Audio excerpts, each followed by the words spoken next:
स्वीकार किया और यह माना कि बिना शक्ति के शिव जो है वह शव।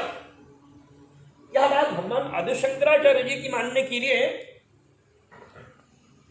सब लोगों ने इस पर प्रार्थना करने की स्थिति शुरू की। बड़े बड़े युग संतों ने इस पर विचार किया, महाराज यह क्या क्या लीला है, ईश्वरीय शक्ति क्या है कि जो ब्रह्म तत्व को मानता है, वो शिव तत्व को मानता है, वह शक्ति तत्व को भी पढ़ा देता है। संतों ने बड़ी भावनात्मक रूप से भगवती के उस स्वरूप का चिंतन कराया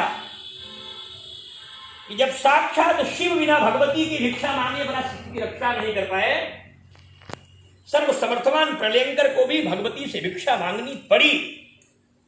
अन्नपूर्णा के सामने खड़े होकर के वाराणसी में भूतनाथ भिक्षा मांगते हैं। नित्यानंद करी पराभय करी सौंदर्य रत्ना करी निर्धूता पावन करी प्रत्यक्ष माहेश्वरी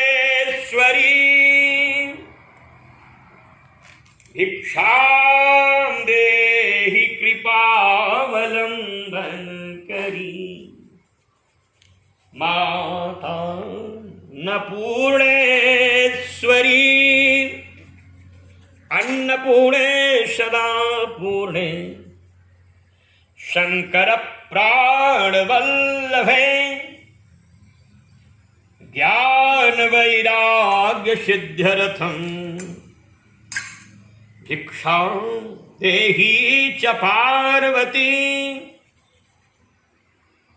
माता च पार्वती देवी पिता देवो महेश्वरः वाधवो शिवभक्ताश्च स्वदेशो भुवनत्रयम्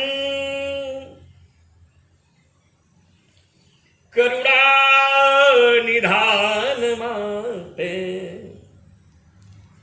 करुणानिधान माते करुणा किया तू करती करुणा निधान माते करुणा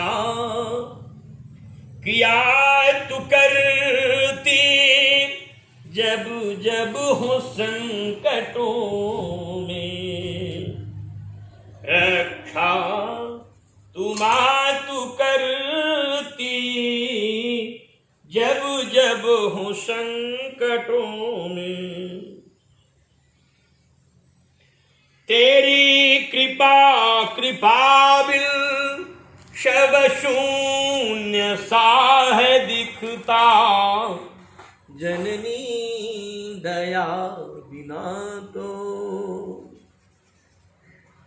जननी दया बिना तो सब व्यर्थ ही है लगता सृष्टि का तंत्र माता सब वेद मंत्र माता तेरे स्वरों से निकले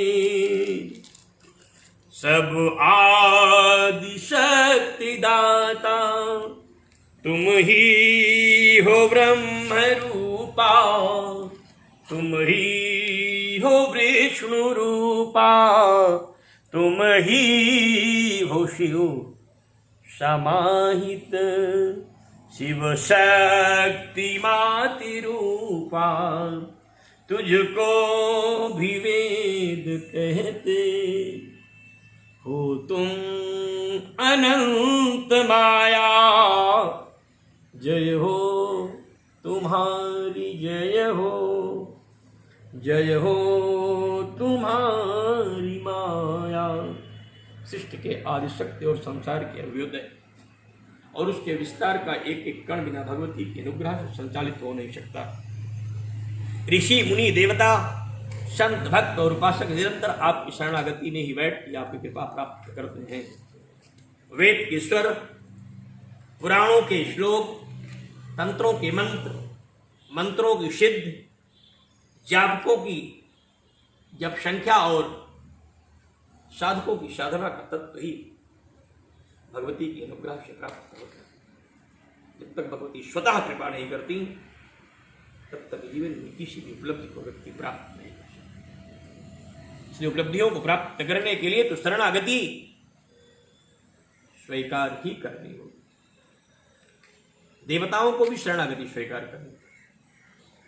सृष्टि के प्रलय के बाद भगवान भूतनाथ को स्वयं भिक्षान मांगना पड़ा भगवती अन्नपूर्णा से। युग की दृष्टि से तो कलयुग की अधिष्ठात्री भगवती ही है चंडिका। कलौ चंडी विनायको देवी भागवत में आता है। साक्षात भगवती चंडिका ही कलयुग की अधिष्ठात्री, ऐसा शास्त्रवत प्रमाण है। महाराज विनायक और भगवती चंडिका ही इस समय की राष्ट्राध्यक्ष हैं। उन्हीं कृपा से संसार चलायमान है।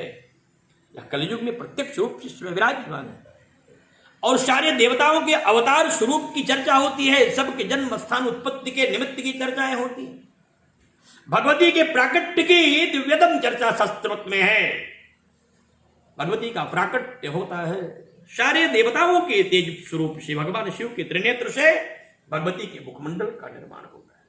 भगवान विष्णु, भगवान ब्रह्मा, इंद्र, वरुण, सूर्य, चंद्रमा, समस्त देवी देवताओं ने अपने दिव्यतम तेजों की एक तेजपुंज शक्ति को प्रकट किया। उसी से भगवती महामाया आदि शक्ति भगवती चंडिका की उत्पत्ति हुई। तब भगवती ने अजय वर प्राप्त करने वाली मधुकैटभ का वध करने के लिए उद्घोष किया। ए दुष्ट रुक जा, तिष्ठ तिष्ठ क्षणम मूढ़ो यावत् मधुप्रेवा। जब तक मैं मधुपान करती हूं रुक जाओ। भगवती का अट्टहास करने के बाद मधुकैटभ नाम के उस राक्षस के शरीर से भय की क्रांति आई। भयभीत हुआ मधुकैटभ युद्ध के लिए खड़ा होता है। भगवती के प्रहार से रक्त शोणित गिरने लगते हैं। अनंत मधुकैटभ पैदा हो जाता है। हताश देवता और दुखी होकर भागने लगते। एक मधुकैटभ के नाते तो संसार में रहना इतना मुश्किल था। जब अनंत मधुकैटभ हो गए तो क्या होगा? तब भगवती ने अपने विराट 9 रूपों की उत्पत्ति की। शस्त्र शस्त्र भुजाओं वाली भगवती चंडिका कालिकांबा का रूप धारण करके प्रत्यक्ष रूप से शोणित पात्रों को हाथ में ले लेती है।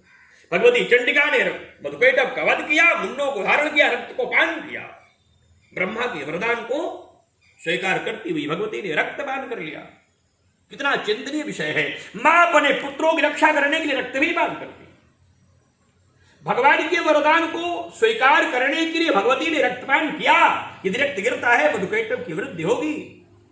तो देवताओं की शक्ति की, ब्रह्म तत्व शक्ति की परमात्मा भगवती ने आदर किया और पुत्रों की रक्षा करने के लिए शोणित पान कर लिया और मधुकैटभ नाम के समस्त राक्षसों का वध कर दिया भगवती ने। और अजय मधुकैटभ का विनाश करके देवताओं को स्व लोक प्रदान कर दिया और मंत्र प्रदान किया कि देवताओं जाओ, आज के बाद तुम्हें जब भी आपत्ति हो तो मेरे इस मंत्र का जप करना। दुर्गा दुर्गा समनिम दुर्गा पद्म निवारणीम दुर्गमच्छेदनीम दुर्गसाधनीम दुर्गनाशनीम दुर्गोद्धारणीम दुर्गहंतीम दुर्गमापहा दुर्गम ज्ञानदा दुर्दय त्रिलोक दवानना दुर्गमा दुर्गमा लोको दुर्गमात्मस्वरूपणी दुर्गमार्पदा दुर्गम विद्या दुर्गमाचिता दुर्गम ज्ञान संस्थाना दुर्गमध्यान भाषणी दुर्गमोहा दुर्गमगा दुर्गमात्मस्वरूपणी दुर्गमासुरहंती दुर्गमायुद्धारणी दुर्गमांगी दुर्गमता दुर्गम्या दुर्गमेश्वरी दुर्गभीमा दुर्गभामा दुर्गभा दुर्गधारणी नामावली मान्यस्तु दुर्गाया मन्मानवः पठेतु सर्वयान्मुक्तो भविष्यति न संशयः। इस दिव्य मंत्र का भगवती ने देवताओं को मंत्र प्रदान किया और कहा जब तुम्हें भी कोई प्राण तुल्य कष्ट हो जाए इस मंत्र का जप करना, पूजन करना और षोडशोपचार पंचोपचार मेरा पूजन करके मालपुआ, शहद, मधु आदि दिव्य व्यंजनों से मेरा नैवेद्य करते हुए दिव्याहुति करना। इससे राक्षसी प्रवृत्तियों का पतन होगा, शत्रुओं पर विजय प्राप्त होगी, अये शक्ति प्राप्त होगी। उपासना के क्रम में भगवती ने देवताओं को उपदेश किया और आज भी संसार जगत में जो प्राणी भगवती की परंपराओं के अनुसार उपासना करता है, साधना करता है, लेकिन कम जानकार लोगों के लिए यह बड़ा घातक स्थिति है। स्वल्प विद्या भयंकरी, थोड़े जानकार, थोड़े ओझा, थोड़ा टटका करने वाले लोगों के चक्कर में फंस कर लोग बड़ी बड़ी गलतियां करते हैं। उससे लिखा है कि नास्त यज्ञ सममृत्यु, ऐसी गलतियां करने से यज्ञ से बड़ा फिर कोई शत्रु नहीं होता है, नुकसान हो जाएगा। इसलिए बिना कोई जानकार व्यक्ति के, बिना व्याकरण सूत्र के जानकार लोगों के, बिना वेद की परंपराओं के जानकार लोगों के अनुष्ठान और पूजा पद्धति की विधि का को स्वीकार नहीं करना चाहिए। क्योंकि जैसे मंत्र में एक भी अक्षर अगर कम ज्यादा हुआ तो उसका परिणाम वैसे होता है। एक पंडित जी थे, उनकी पत्नी बीमार थी, उन्होंने मंत्र विद्वानों से कहा, विद्वानों ने कहा कि या देवी सर्वभूतेषु भार्यां रक्षित भैरवी, जाके जप करो। पंडित ने जप दिया, या देवी सर्वभूतेषु भार्यां भक्षित भैरवी, पत्नी की मृत्यु हो गई। पंडित जी नास्तिक हो गए, संसार में व्यस्त फैलाने लगे। संतों ने पूछा क्या जपा? कहा भार्यां भक्षित भैरवी, तो कहा उल्टा हो गया। इसलिए मंत्र को जपते समय याद रखना चाहिए, रक्षक जप रहे हैं, भक्षक जप रहे हैं। इसलिए कभी भी किसी ऐसे व्यक्ति के कहने पर ऐसा कोई मंत्र ना जपे, इस मंत्र का अर्थ ना ज्ञान हो, इस मंत्र की विधि ना ज्ञान हो, जिसकी स्थिति ना हो। पूरे नियम संयम के साथ मंत्रों का जप करें, उपासना करें, साधना करें, अवश्य ही मंत्रों के प्रभाव से आपकी कार्य सिद्धि होगी। बोलिए परम्बा जगदम्बा मां भगवती की जय।